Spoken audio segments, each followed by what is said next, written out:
La parole est à Monsieur Charles de la Verpillière pour le groupe UMP pour 5 minutes.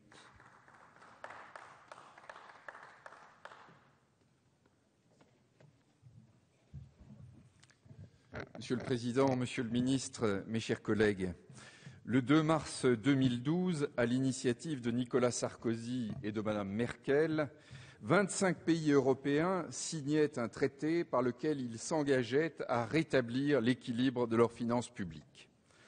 Ce traité, l'Assemblée nationale va sans aucun doute autoriser sa ratification et vous nous soumettez donc, Monsieur le Ministre, un projet de loi organique qui décrit les conditions dans lesquelles, selon vous, la France va respecter ses engagements. Hélas, votre projet porte la marque des contradictions, des hésitations, des errements et des revirements de M. Hollande sur la question de l'équilibre budgétaire et du redressement des finances publiques. Faut-il rappeler qu'en 2011, M. Hollande, alors député, refusait de voter l'inscription de la règle d'or dans la Constitution que nous proposions? Faut-il rappeler qu'au printemps 2012, le même candidat à l'élection présidentielle proclamait urbi et orbi qu'il renégocierait le traité de stabilité budgétaire du 2 mars 2012. Et pourtant, c'est bien M. Hollande, président de la République, et son gouvernement qui se sont résignés à faire ratifier ce traité sans en changer un seul mot, une seule virgule. Cependant, plutôt que d'inscrire la règle d'or dans la Constitution, comme nous le proposions, vous avez préféré une loi organique qui renvoie elle-même à des lois de programmation le soin de définir les objectifs de retour à l'équilibre des finances publiques.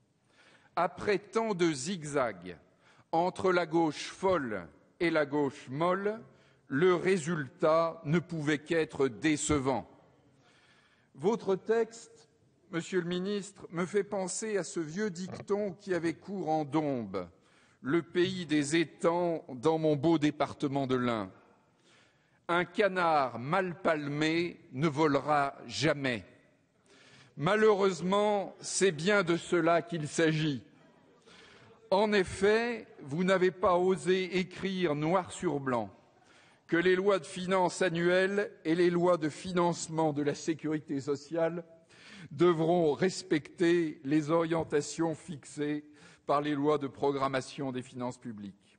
Rien n'était explicite non plus sur la correction des écarts lorsque l'objectif n'est pas atteint.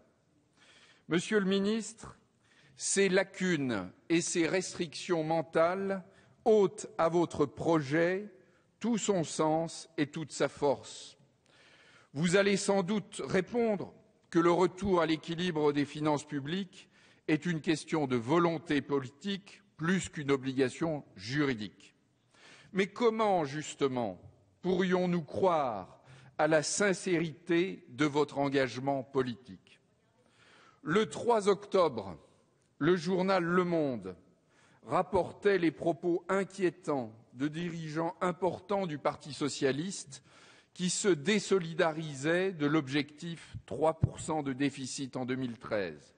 M. Harlem Désir, M. Cambadélis, M. Assouline et même le président Bartolone. Et ce matin, excusez-moi, Monsieur le Ministre, c'est le quotidien de ma région, Le Progrès, qui vous cite. Un débat européen sur la règle des 3% est évidemment souhaitable. Regardez ce qui se passe en Espagne, en Italie, et je ne parle même pas de la Grèce.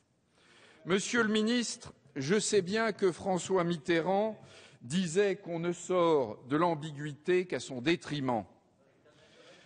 Mais on peut aussi se grandir, car ce qui est en jeu, c'est la parole de la France en Europe, c'est sa crédibilité sur les marchés financiers internationaux, dont nous aurons besoin tant que nous devrons emprunter pour couvrir nos déficits, et c'est bien sûr la possibilité pour notre pays de sortir d'une crise qui fabrique des chômeurs et rogne le pouvoir d'achat.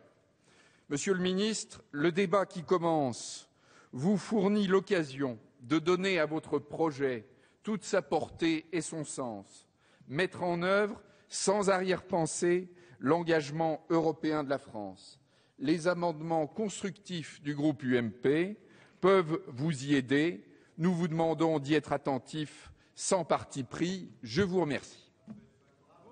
Merci, Monsieur